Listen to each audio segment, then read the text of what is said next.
Good morning students. आज आपको गृह विज्ञान विषय के अध्ययन क्षेत्र के बारे में बताया जाएगा। मुझे मालूम है जब आप 8th से 9th में आते हैं तो विषय बहुत व्यापक हो जाता है और इसमें बहुत सारी चीजें शामिल हो जाती हैं। इसके अलावा कोई भी विषय हम लेते हैं तो उसमें हमें नौकरियों की कौन सी संभावनाएं प्राप्त होंगी ये भी बताया जाएगा। किसी भी विज्ञान या शास्त्र को व्यवस्थित रूप से पढ़ने के लिए आवश्यक है कि हम उस विषय का विषय क्षेत्र जान लें। उसका सही सही निर्धारण हो जाने के बाद ही उस शास्त्र को पढ़ने से हमें एक तो वो सरल हो जाएगा, दूसरा उसके फायदे भी ज्यादा मिलेंगे। ऐसे ही जब हमें गृह विज्ञान विषय पढ़ना हो तो हम देखेंगे कि वो कोई स्वतंत्र विषय नहीं है, बल्कि उसमें बहुत सारे सामाजिक और वैज्ञानिक विषयों को इस तरीके से मिलाया गया है, उनके छोटे छोटे अंश ऐसे मिलाए गए हैं जिससे कि हमें अपने घर के काम करने, सामाजिक परिवेश के साथ सामान्य क्रियाकलाप करने में, भाग लेने में और गृहस्थ जीवन की दैनिक समस्याओं को हल करने में बहुत मदद मिलती है। इसके अलावा हम उन बहुत सारे अध्ययन क्षेत्रों के बारे में जानने के साथ साथ उन सभी विषयों में अगर किसी एक विषय में हम बहुत अच्छे हैं तो उस एरिया में हमें नौकरी की भी अपार संभावनाएं मिलती हैं। आज आपको ये बताने मुझे बहुत मजा आएगा और डेफिनेटली आपको भी बहुत मजा आने वाला है। सो चलिए विषय क्षेत्र के अंदर घुसते हैं। सबसे पहला विषय है गृह प्रबंध और गृह सज्जा। जैसा आपने नाम से जाना कि गृह प्रबंध और गृह कला क्या है। गृह प्रबंध और गृह कला होम साइंस के अंदर एक टॉपिक है। घर के समस्त कार्यों को उत्तम ढंग से संपन्न करने और निश्चित साधनों द्वारा अधिक से अधिक सफलता प्राप्त करने की कला ही गृह प्रबंध कहलाता है। अब हम गृह विज्ञान में गृह प्रबंध के उद्देश्यों को व्यवस्थित रूप से अध्ययन करते हैं तो उसमें हमें विशेष रूप से परिवार के लिए निर्णय लेने पड़ते हैं। यानी कि इसमें एक विशेष काम है निर्णय लेने की प्रक्रिया का ज्ञान होना। ये चीज भी हमें इसी विषय के अंतर्गत सिखाई जाती है। वैसे हम जिन्होंने नहीं लिया है गृह विज्ञान विषय वो भी इस प्रक्रिया से वाकिफ होते हैं, क्योंकि हम सबको ये प्रक्रिया अपनी लाइफ में अपनानी जरूरी होती है। हो सकता है हम थोड़ा बाद में अपनाएं, हो सकता है धीरे धीरे सीखते सीखते अपनाएं, या हम उसे पहले ही जब विषय पढ़ रहे हैं उसके साथ ही अपना दिमाग चला के अपना लें। आज आप उसमें देखेंगे कि 3 चीजें, जब हमने गृह प्रबंध और गृह सज्जा के बारे में बात की तो उसमें 3 मुख्य विषय है। पहला गृह प्रबंध, गृह सज्जा और तीसरा आया है निर्णय लेने की क्षमता या प्रक्रिया के बारे में जानकारी लेना। परिवार के आय व्यय और बचत आदि का अध्ययन भी, हमारी जितनी आवश्यकताएं हैं उनका नियोजन करना भी इसी का अध्ययन क्षेत्र है। बैंक और डाकघर की कार्य पद्धति क्या होती है ये भी इसमें बताया जाता है। घर की साफ सफाई और ऐसे बहुत सारे कीड़े मकोड़े होते हैं जिससे हमें घर की सफाई रखकर उनसे अपने बचाव का प्रक्रिया अपनानी चाहिए, इन बातों का भी ध्यान रखना होता है। घर की आवश्यक व्यवस्था के अलावा गृह कला का भी अध्ययन गृह विज्ञान में किया जाता है। इसमें हम कला के सिद्धांत, डिजाइन, रंगों का तालमेल, गृह सज्जा, फर्नीचर, सजावट के सामान, उनके उचित रख रखाव के बारे में जानकारी लेते हैं। हमने ये सारी जानकारियां तो आपको दे दी। अब ये बताइए कि इतनी सारी जानकारियां लेने के बाद हम करेंगे क्या? अगर हम इतनी सारी जानकारियां लेते हैं तो डेफिनेटली हमारे पास बहुत बड़ा स्कोप खुल जाता है।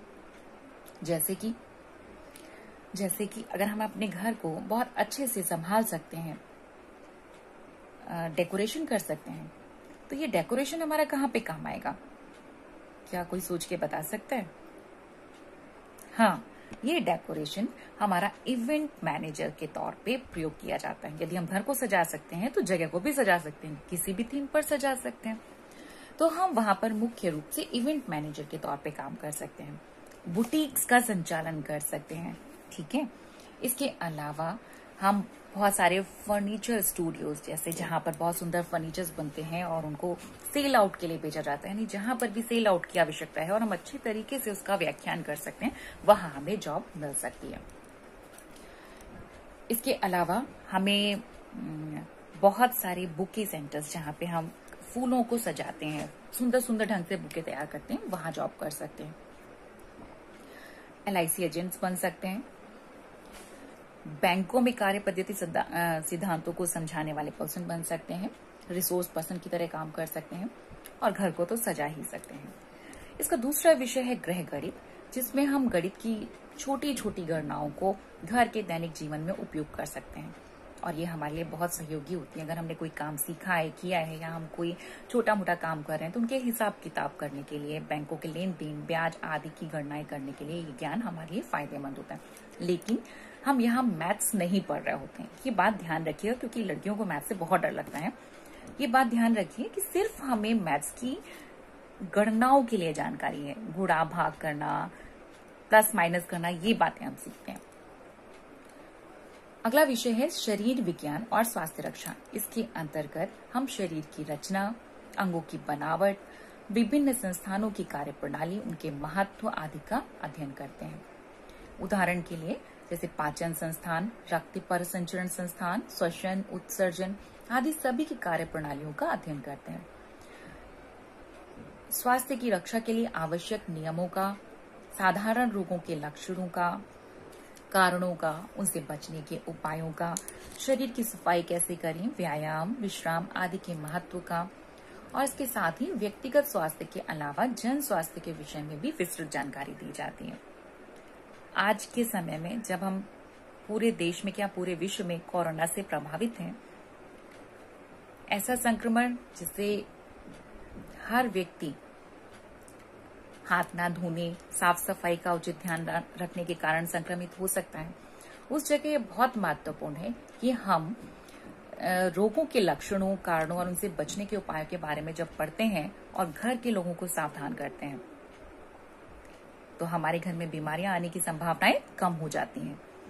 हम अगर अपने शरीर की सफाई, व्यायाम, विश्राम आदि बातों का ध्यान रखते हैं तो हम चुस्त होते हैं, फुर्तीले होते हैं, तो जल्दी से हमें बीमारियां लगने की संभावनाएं ना के बराबर होती हैं। अब इतनी बातें तो सिंपल हो गई, पर बच्चे पूछेंगे कि हमें अंगों की बनावट के बारे में पढ़ने की क्या जरूरत है, संस्थानों की कार्यप्रणाली के बारे में जानने की क्या जरूरत है। तो बच्चों, यदि आप हमारे शरीर के बारे में जानते हैं, अपने खुद के शरीर के बारे में जानते हैं, तो उसमें आने वाली समस्याओं से भी भली भांति परिचित हो जाएंगे। हम अंगों की बनावट के आधार पर उनको कैसे स्वस्थ रखें, कैसे उनमें होने वाली परेशानियों को पहले ही खान पान के माध्यम से ठीक रख पाएं, ये हमारे लिए बहुत जरूरी होता है। ठीक है, यानी कि हमारी आंखों, मुंह, नाक, शरीर की देखभाल हम कैसे अपने शरीर में जो ब्लड है, यानी कि जो रक्त है, उसकी सप्लाई, पूरे शरीर में उसकी सप्लाई लगातार चलती रहती है, निरंतर। और उसकी सप्लाई के साथ साथ क्या चीजें, हमारे पूरे शरीर में ऑक्सीजन की सप्लाई भी होती है, जिससे कि हमारा मस्तिष्क बहुत अच्छे से क्रियाशील रहता है, सोचने समझने की शक्ति विकसित होती है। अगर हमें ये बात पता है तो हम अपने आप को स्वस्थ रखने की कोशिश करेंगे ना। अतः हमें उनकी जितनी भी कार्य प्रणालियां हैं उनके बारे में, उनके महत्व के बारे में जानकारी रखने के बाद अपने आप को स्वस्थ रखने में अपनी ही भूमिका निभानी होती है। साथ ही साथ अगर हम अपने बारे में जान रहे हैं तो परिवार की भी मदद करेंगे, और परिवार की मदद कर पा रहे हैं और बाहर जा रहे हैं काम करने के लिए तो दूसरे लोगों की भी मदद कर पाएंगे। अतः हम इसको गृह विज्ञान से इस रूप में जोड़ लेते हैं। अगला टॉपिक है आहार और पोषण विज्ञान। ये गृह विज्ञान के क्षेत्र में जब आप आगे की पढ़ाई करेंगे तो सबसे महत्वपूर्ण विषय होता है गृह विज्ञान में पोषण, आहार और पोषण विज्ञान का ज्ञान। और इसमें दो हिस्से हैं, एक है आहार, दूसरा है पोषण। अब पहले मोटे मोटे तौर पे बता देते हैं कि चीजें क्या होती हैं, जैसे कि आहार के कार्य, आहार के तत्व, विभिन्न भोज्य पदार्थों में कौन कौन से पोषक तत्व पाए जाते हैं, संतुलित आहार क्या है, आहार आयोजन किसे कहते हैं, पाक क्रिया की प्रणालियां कौन सी हैं, आहार और खाद्य पदार्थों का संरक्षण कैसे होता है, पाचन और पोषण की प्रक्रिया क्या है, आहार द्वारा रोगों का हम निदान कैसे करें। ये सभी बातें हर व्यक्ति के लिए महत्वपूर्ण है। सिर्फ एक गृह विज्ञान विषय पढ़ने वाले के लिए जरूरी नहीं, हर व्यक्ति के लिए जरूरी है। आज आप देख रहे हैं जगह जगह जितनी भी जनसंख्या है हमारे देश में या विश्व में, वहां मोटापा बहुत ज्यादा बढ़ता जा रहा है। देख रहे हैं ना, मोटापा बढ़ने का कारण सिर्फ यही नहीं है कि हम बहुत ज्यादा खा रहे हैं, बल्कि आज के वक्त में काम ना करना एक बहुत बड़ी चुनौती है। आजकल के बच्चों की भी यही कंडीशन है कि वो काम नहीं करना चाहते, पढ़ाई कर रहे हैं तो पढ़ाई के अलावा उठकर एक गिलास पानी लेना भी अपने लिए सही नहीं समझते। तो जब आगे हमें काम करना पड़ता है तो हम बहुत सारी बीमारियों से ग्रस्त हो जाते हैं। अगर हमारा खान पान सही नहीं है, हमने खाना पीना ठीक से नहीं किया है, तो शरीर में बहुत सारे विटामिन, मिनरल्स और पोषक तत्वों की कमी हो जाती है, जिसकी वजह से भी हमारे मस्तिष्क को सूचनाएं ग्रहण करने में तकलीफ होती है। वो हमें आगे बढ़ने वाली चीजों में अपना सही डिसीजंस नहीं दे पाता। ठीक है, तो हमें इन बातों का ध्यान रखना बहुत जरूरी है। आहार और पोषण की जानकारी तो हर व्यक्ति को होनी चाहिए, चाहे वो कोई भी विषय क्यों ना पढ़ रहा हो, क्योंकि ये हमारे डे टू डे लाइफ से जुड़ा हुआ है। अब हम आते हैं कि हम इसमें नौकरियां क्या प्राप्त करेंगे। इसमें नौकरी प्राप्त करने के लिए अगर कोई बच्चा बहुत ही अच्छा है, जिसने पढ़ाई बहुत अच्छे से सोच समझ के की हुई है और किसी को भी समझाने में समर्थ है, तो एज अ डाइटिशियंस वो हॉस्पिटल्स में, अपने आसपास के हॉस्पिटल्स में और सरकारी हॉस्पिटल्स में, बड़े बड़े हॉस्पिटल्स में जॉब के ऑफर प्राप्त करता है। इसके बाद है बैक्टीरिया विज्ञान। यहाँ एक खास बात बताऊं, बैक्टीरिया विज्ञान सिर्फ खाने के विषय में आपको समझाने के लिए एक प्रक्रिया है कि अगर हम कोई खाना पका रहे हैं तो उसमें कौन कौन से चेंजेस आएंगे। अगर हम बहुत देर तक खाने को रख रहे हैं और खाना बेकार हो गया तो उसको खाएंगे तो बीमार हो जाएंगे। कौन कौन से बैक्टीरिया उसके ऊपर सक्रिय हो जाएंगे, ये खुद में एक बहुत बड़ा विज्ञान होता है, जिसे हम माइक्रोबायोलॉजी का नाम देते हैं। लेकिन यहाँ हम उसका एक छोटा सा अंश पढ़ते हैं आहार और पोषण विज्ञान के संदर्भ में। इसमें हम देखेंगे कौन से बैक्टीरिया अच्छे होते हैं, कौन से बैक्टीरिया बुरे होते हैं, जो हमारे शरीर के अंदर जाने पे हमें तरह तरह की परेशानियां दे रहे हैं। साथ ही कौन से ऐसे बैक्टीरिया हैं जिनका कि हम जब सेवन कर रहे हैं खाने के माध्यम से, जो अपने आप से खाने में उपलब्ध है और हम उनका उपयोग कर रहे हैं, तो वो हमारे पेट में जाके आहार नाल में जाके, छोटी आहार नाल में जाके हमें कैसे पोषकता प्रदान करते हैं। जैसे कि एक छोटा सा एग्जाम्पल मैं आपको समझाती हूँ कि यदि आपने 1 कप दूध लिया तो उसमें जो प्रोटीन की मात्रा है वो 1 कप दही में ज्यादा होगी। जहां कि आप 1 कप दूध ले रहे हैं, उसमें हमने कल्चर को डाला और हमने उसके बाद उसका दही बना लिया और हमने उसको खाया, तो उसी 1 कप दूध में जिसमें दही बना है उसमें डेफिनेटली प्रोटीन की मात्रा बढ़ जाती है। और उसके साथ साथ हमारी गट में बैक्टीरिया की मात्रा भी, गुड बैक्टीरिया की मात्रा भी बढ़ जाती है, जिससे कि पाचन संबंधी जो विकार होते हैं वो दूर हो जाते हैं।